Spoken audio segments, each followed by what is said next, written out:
Hello, friend. I'm Ric Beattie. I'm the Senior Minister at Unity of Royal Oak in Royal Oak, Michigan. And it's my honor and a privilege to, and actually part of my own spiritual practice, to share this midweek connection with you.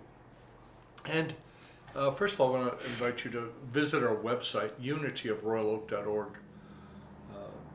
You'll find a list of all the things that we have going on this month during December. If you're local, consider yourself invited to anything and everything that we've got going on in person. And there are a number of things that we're doing on Zoom. So you'll get all of that at unityofroyaloak.org.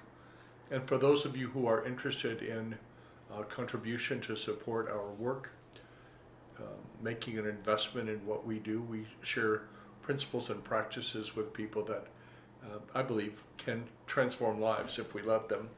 And because I've done that with my own life over the years. So you can do that as well on our website, and we appreciate you. And if you're new to Unity and would like some more information or just some encouragement on your journey, you can email me. My email address is Ric, R-I-C, no K, just R-I-C at unityofroyaloak.org.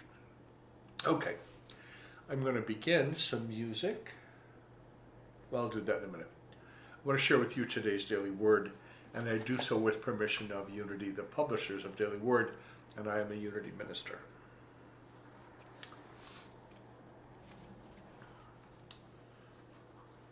So for Wednesday, November 29th, boy, here it is, the end of the month, which is tomorrow. Interesting. And it snowed here in Michigan. We had our first significant snow 2 nights ago, and it was a little slushy driving home. And it was like, oh, this is interesting. So anyway, it's wintertime in Michigan. The key word for Wednesday, November 29th is protection. And the affirmation is, I am enfolded in divine protection. I am enfolded in divine protection. The Christ within me is my spiritual protection. Regardless of what is happening in my life, I am safe in God. There's another powerful affirmation right there, shorter. I am safe in God. Maybe I doubt I have the strength or wisdom to handle what is before me. When I feel this way, I turn within to the divine presence that is the source of everything I need. I rely upon this divine protection to go fearlessly through my life. I turn within to the divine presence that is the source. I'm sorry, I already said that. I rely upon this divine protection to go fearlessly through my life. Nothing is impossible when I trust in God. The circumstances of the world no longer frighten or disturb me because I have placed my attention and energy on spiritual truth, which is more enduring than the things of the world. It is wonderful to feel divinely protected. I am secure in this knowledge, and outer appearances cannot disturb my peace. And boy, isn't that timely for us right now. There's so much going on in the outer world around us. It's easy to get hooked, right? Like a fish hook in your mouth, right? Get caught up in, isn't it awful? And yes, there's a lot of stuff going on, and we're part of the solution because we're going to focus on healing and upon love and upon protection. And the scripture verse for today is from the book of, in the Hebrew Bible, Joshua, chapter 24, verse 17. He protected us all along the way we went, and among all the peoples through whom we passed. He protected us all along the way we went. On your journey. Your life is a journey. One of my former ministers used to say all the time, TTP, and I'd say, what does that mean? And he would say, trust the process. So meditation certainly has been part of my own process of growing myself up. I recently had a birthday. I'm 68 now. I'm so grateful to still be here. And yes, the times are extraordinary. A lot going on. Lots of challenges. Challenges are exciting because it helps us figure out what we want, what we don't want. I've learned that. And I want a world that's peaceful and loving. And so how do I how do I add to that? By becoming as peaceful as I possibly can, by ferreting out in me, figuring out where the little things are that disturb my peace, and moving through them, moving through the emotions, and moving through the time. So meditation's been a big part of that journey. That includes chanting for me. I love the Ho'oponopono chant. I do that sometimes even because I forgive myself and I love myself. So these are all good tools. And for those of you, before I start the meditation part, a few minutes of mindful meditation, for those of you who are following the journey, I've had both eye surgeries now. I've had for cataracts. I can see remarkably better in my left eye, which was expected, and a bit better in my right eye, which is expected. And right now I'm juggling pairs of readers because I need something here and something out here. So Friday I go and get a new prescription for glasses because I knew going into this I was going to need new glasses, but it's been quite an interesting journey. So what if you just approached everything in your life, whether you are currently calling it good or bad, or tough or easy, because those are concepts we've decided, right? We've named them. They're not necessarily that all on their own. What if we let things be what they are and just had the experience? Just a thought. All right, I'm going to start some music in a moment. I'm going to use today Gregory Barrette's The Heart of Oneness music for meditation. I do that with his permission. He's a friend and a Unity minister. He's now retired. And we're going to begin with some music. Let me start that.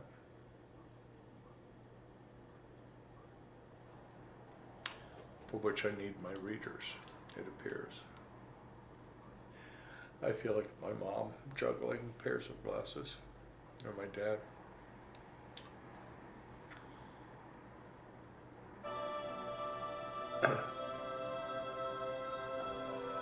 So let's begin by just scanning our bodies, taking a quick scan of,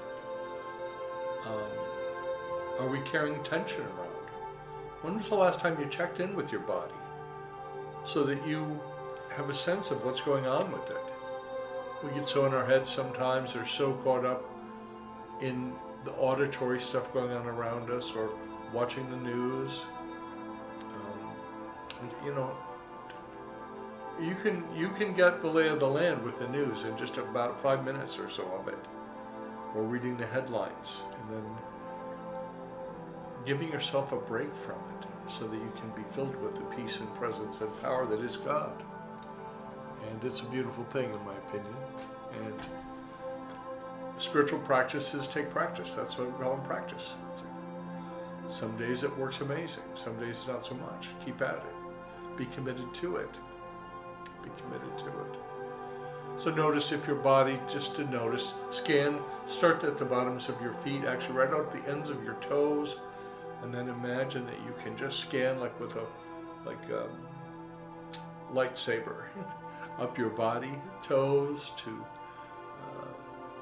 the feet, the heels, the ankles, calves, shins, right on up your body. Wherever, you'll know it. If you just pay attention to your body, it will tell you where it's feeling out of sorts.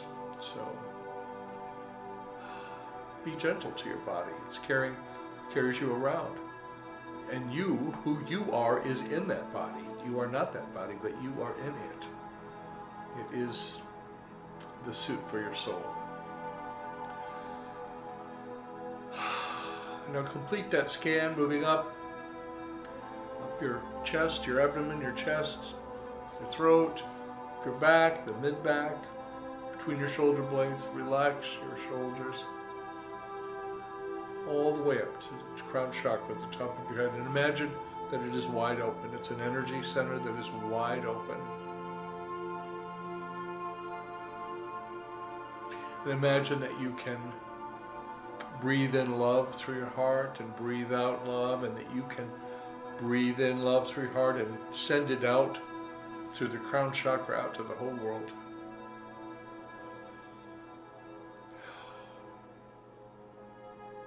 We're going to take 3 deep breaths. When I say deep breath, it means breathing in to fill the lungs from the bottom to the top, and then to hold just for a moment of pause, and then exhale and pause for a moment, and we're going to do that 3 times. Take a deep breath, sigh it out. Take another deep breath, sigh it out, and one more deep breath, and sigh it out. And now allow your breathing to take its normal pattern, and allow yourself to get comfortable. In your chair, on your yoga mat, in your recliner, on your bed, wherever you are. Not driving. And with each breath you take, notice that you relax more and more. You become more and more relaxed, more and more centered. And your mind and heart become more open. We give the mind something to do, such as to pay attention to the breath, or to repeat a mantra. Some people use a mantra in their minds. It's a way of giving the mind something to do, because it wants something to do. It will make something up if we don't provide something for it. And let's enjoy a few moments in this communion. Just open. We're not seeking anything, any experience, some form of anything. We're just practicing the presence, as Charles Fillmore, our co-founder, referred to it. We're practicing the presence in this time. So let's listen to the Heart of Oneness, music for meditation. And if anything should disturb you, or your mind should wander off, just bring it gently back to your breath, and then follow the next breath inward. Simple, simple, simple. Takes years of practice. You can meditate with your eyes open or closed, by the way. I do both. You can, with practice, even meditate in a noisy room. Whenever I'm in a line, like in a grocery store, at the credit union, or at the post office, I meditate. Eyes wide open, noise all around me, paying attention kind of to what's going on around me. I mean, I'm not running into people, but also paying attention to that which is in me that is greater. Perhaps the truest part of me, the life of God in me.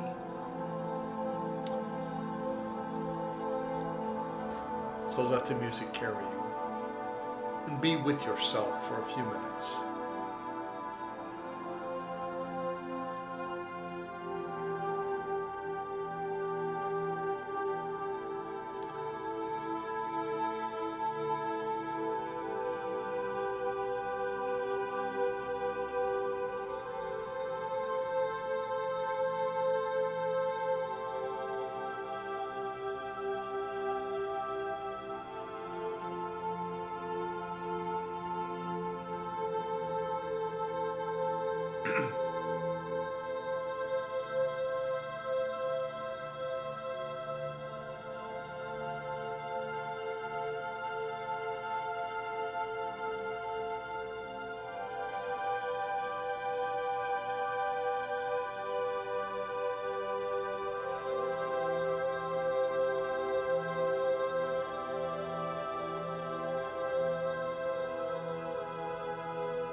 And now while we remain in this kind of soft-focused meditation, time of mindfulness,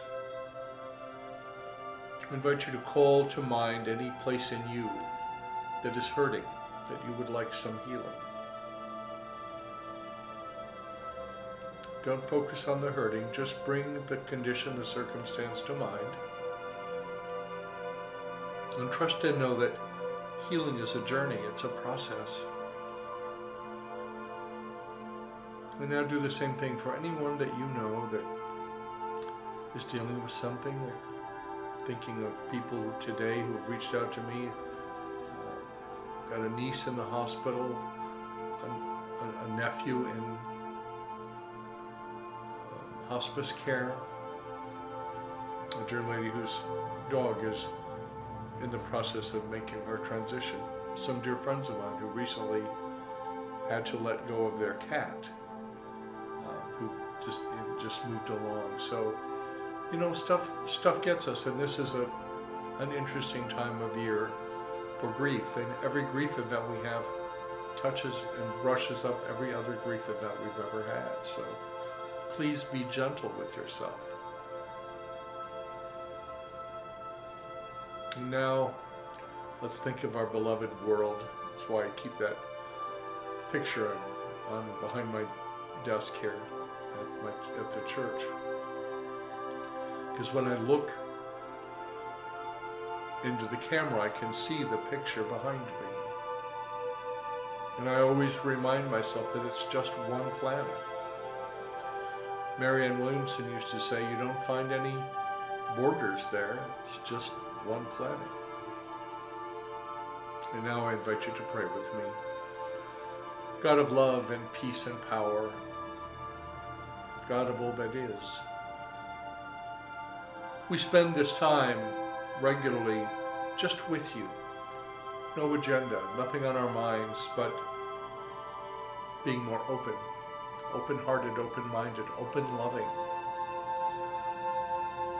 And those places in us that we think could use a little love, we give it to ourselves.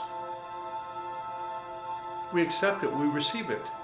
We know that healing is our birthright, it's our nature. And we know that we are evolving beings. And we know that we are connected. We remember that our first principle is that there's one presence and one power, equally available everywhere in its fullness. So as the seasons change, not only the climatic seasons, as we enter the winter time now, but the seasons of our lives, the roles, we know that we are always becoming more like you, if we will allow it. So we surrender, and we tear down the walls, and we invite love to have its way in us. This is the truth for all of us. So be it, and so it is. Dear friend, whatever you're doing today, tomorrow, each day as we move into the, Advent begins on Sunday, and then we're just 4 weeks. That's 4 weeks till Christmas Eve. Are you prepared for the rebirth in you, in your consciousness, of an expanded version, more expansive perhaps version of the Christ? That's the journey I invite you to on this Christmas. And remember that the light of God surrounds us, the love of God enfolds us, the power of God protects us, and the presence of God watches over us. Wherever we are, God is. Wherever you are, right in this moment, God is. And all is well. Peace and blessings of the holiday season begin in your life now. And so it is. Namaste.